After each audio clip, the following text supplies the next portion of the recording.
So if you guys remember, we did a video talking about Square Enix's upcoming Dragon Quest III HD 2D remake. Now, this particular game is introducing a feature, if you even want to call it that. It's introducing something that is seen in a lot of Eastern RPGs or Eastern games in general, because it's the easiest way for them to virtue signal for ESG scores without actually impacting the game in a grand way. And what am I talking about? Well, they are removing the male and female requirements for their character select and replacing it with the stupid and overly simplified A and B. Ha! Gay!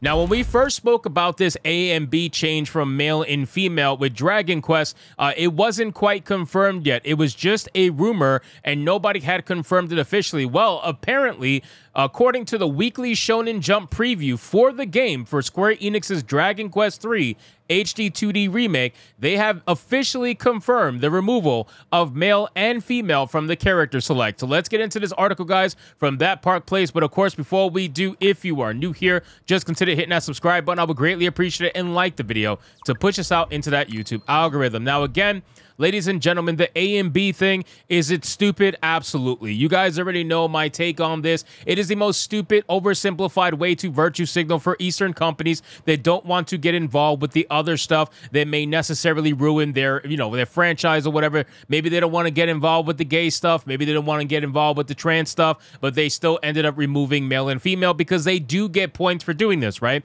ESG scores are a scoring metric. It's like a spectrum. So it's not just a guaranteed either high or low. It is, okay, you can get 10 points here, 5 points here, whatever, and you get them for doing certain things. So it's not too shocking that they do this, because this way they can at least get some sort of funding instead of nothing at all. It says a preview for Square Enix's Dragon Quest III HD 2D remake in Weekly Shonen Jump confirms that the removal of male and female from the game's character select screen. Ex-user Scratchpoint shared the preview and commented, "This preview in the latest issue of Japanese magazine Weekly Shonen Jump confirms that Dragon Quest III HD 2D remake is using Type A and Type B in place of male and female." So if you look here, you're going to see it in the picture. It's obviously hard to read because it's Japanese. You get what I'm saying? But you can see it here where it showcases A and then showcases B, but literally it's the same exact thing. It's a male character and a female character, but they just replaced it with A and B.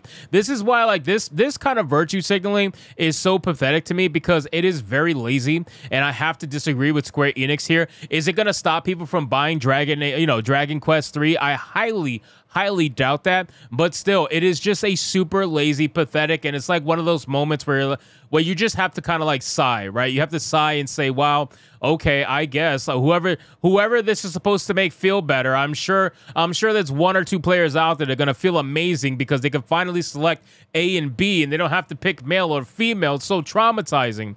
It says this confirmation comes in the wake of a report from Ryokuya 2089, who claimed that the game has no distinction between male and female heroes. He noted that the characters are labeled A and B, with the A version appearing like a male hero, while the B version is a female hero. He even notes that the A version is voiced by the male actor, and the B version is voiced by the female actor. On the top of the main character having their sex removed from the character select, he also reported that the jobs will no longer be distinguished by gender in name as well. So you gotta imagine, considering that he was correct for the first rumor, he probably is going to be correct for the second rumor. I would like to see more images from Weekly Shonen Jump. I don't know if I'm going to be able to showcase it here aside from this one particular photo, but I would like to see more information. And again, I don't think this is going to affect the sales of the game, just being real with you. Most Dragon Age fans, I'm sorry, not Dragon, I keep saying Dragon Age because that fucking terrible game is on my mind with the pronoun shit, but Dragon Quest III HD 2D, I highly doubt that this is going to sway people against the game. It might sway a couple, but I just don't think it's going to sway many people. It's one of those extremely small changes that will probably be looked over so long as the game is actually good. But obviously, time is going to tell whether or not that's true or not. But I just think that it's not going to affect it very much. But it doesn't change the fact that this is an extremely stupid change and something that really doesn't have to be done, right? Like, nobody who's an actual player of Dragon Quest is going to care about whether or not they have to see male or female in the character select. I don't think anybody who was a fan of these games have ever complained about it. I can't think of anyone, honestly, and if there is, man, you are clearly not trying to enjoy the game. You are not actually playing the game, or you're not actually a fan if you're sitting there complaining about something so obviously stupid, especially when they don't actually change the character physically whatsoever. It's not like they made one singular androgynous character. They still gave you male and female. They just renamed it. It says it's likely the relabeling of male and female heroes to A and B comes at the request of Square Enix's ethics department, which we did talk about before in the last video. I don't want to rehash it too much, but yes, ladies and gentlemen, Square Enix does have an ethics department, and this department in particular is in charge of doing things like this, where they try to change supposed problematic things, right? They're the same people who got Tifa censored in Final Fantasy VII Rebirth, and they're the ones doing all of these small, stupid changes. I'm almost positive they're the ones who work directly with Sweet Baby Inc. as well, because you got to remember that Square Enix is a client of Sweet Baby Inc. So it is one of those things where they're going to continue doing what they're going to do. They're going to make sure it is a small, subtle change. And what they're trying to call it now is soft woke, right? So soft woke is a label and a term now that they're using for games or movies or TV shows that have a woke message to it, but they're just very soft on it. They don't beat you over the head with it. They're not being so upfront with it. It's not overly brutal about it.